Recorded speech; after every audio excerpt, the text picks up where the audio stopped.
How are you doing? If you're a parent with young children, I bet that you must have had at least one public place tantrum from your child. At least one, even if it is in the church. All right. So I am Joma Okoli, and today we're talking about tantrum in public places. How exactly do you handle it? All right. So tantrum in public places could be in the church, at school when you're just dropping your child off for school. It could be in a shopping mall, it could be in the markets, it could be anywhere where there are people who are not family. Okay. So what exactly makes tantrum at home different from tantrum in public places? One thing, in public places there are onlookers. And these onlookers, I've grouped them in three categories. The first category are those who are indifferent. They don't care what you and your child are doing. They're just doing their thing. Maybe they're strolling down and maybe taking a few glances at you and your child.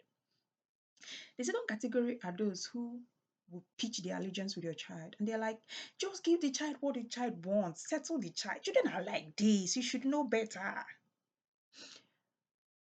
Third category are those who are sympathizing with you, the adults, and they're like, children are always like that. They're always, they are like that. And then they are encouraging you to shut the child up. They're telling you, you are the parent here, you are the adult here, control your child, and all of that. And one thing I found out is that most parents would handle their child's tantrum in line with the most obvious group of people around them. So if it is the onlookers, if it is the indifferent onlookers, they're likely going to just drag the child along and ignore the tantrum. If it is the people who are sympathizing with the child, the parent would likely want to give in to the child's request and all of that. If it's the third, those who are camping their allegiance with the parents would want to yell, want to control, want to shout, want to do everything, any and everything to get a child to just shut up and cooperate. Hey, it could be a handful, it could be embarrassing, frustrating, annoying, and I don't know what it was for you the first time you had it, but I want you to just take a chill pill and let me tell you what you can do better next time. Or even if it hasn't happened before, what you can do better when it does occur. But first thing I want you to know is that those who are looking at you may actually not know how to do it better if they were in your shoes. I need you to get this. They may not know how to handle it better if the roles were exchanged. So do not fret so much so that you're showing that you're frustrated, I don't know what to do. Because when you do that, you're giving them the license to fly in opinions upon opinions upon opinions that will even make the situation worse. And at the end of the day, you'll be angry, not just at your child's tantrum, but at the fact that you can't handle your own child's tantrum. And that's a whole lot.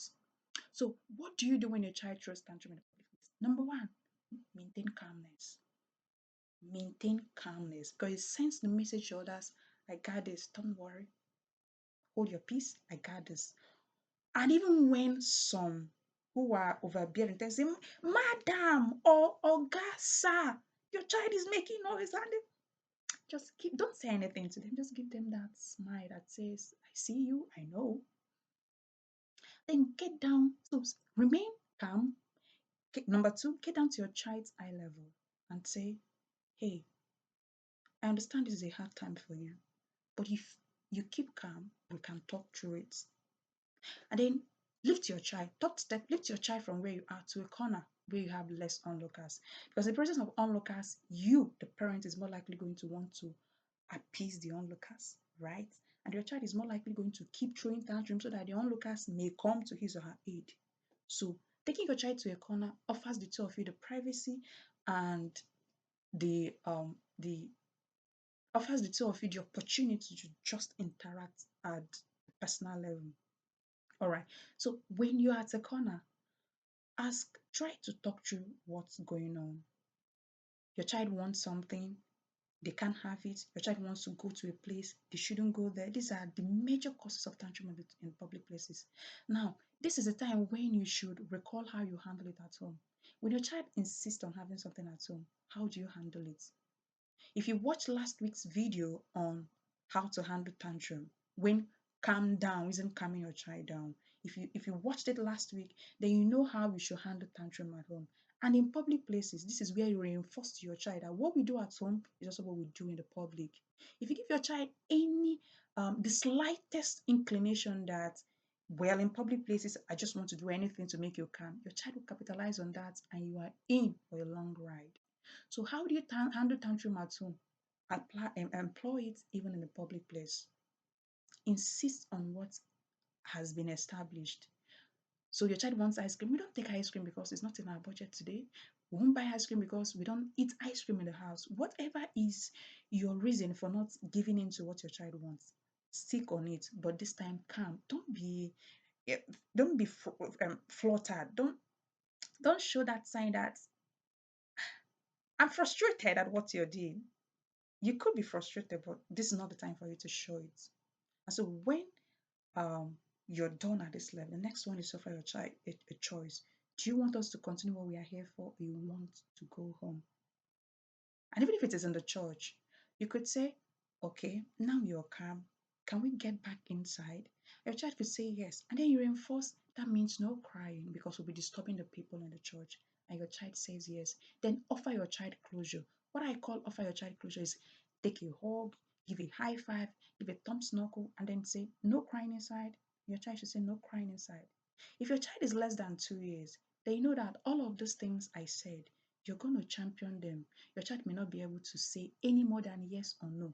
So you should still follow the steps, just that you don't offer choice because the child might not even know what to choose, but you do every other thing.